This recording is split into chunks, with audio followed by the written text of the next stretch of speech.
এ কি মা? এটা হচ্ছে ইয়েল ইউনিভার্সিটির একটা হল। এটা তো পুরো নিউ হ্যাভেন জুড়েই ইউনিভার্সিটিটা বিশাল বড়। হ্যাঁ। আর বস্টনে হচ্ছে হার্ভার্ড ইউনিভার্সিটি। এই পৃথিবীর দুইটা নামি দামি ইউনিভার্সিটি আমেরিকাতে। দুইটা নামি দামি মানে পৃথিবীতে তিনটা নামি দামি নাকি? হুম।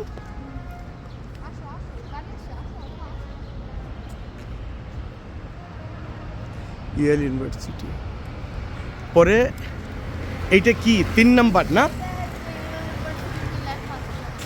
হ্যাঁ ওই যে লেখা ব্যানারে, এটা একটা হল। এটাকে ফিলিংস গেট মনে হয় গেট বন্ধ।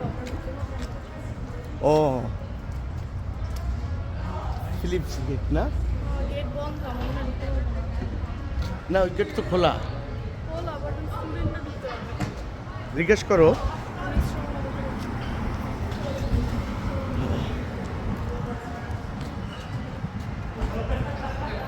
আইডি কার্ড পাঞ্চ করে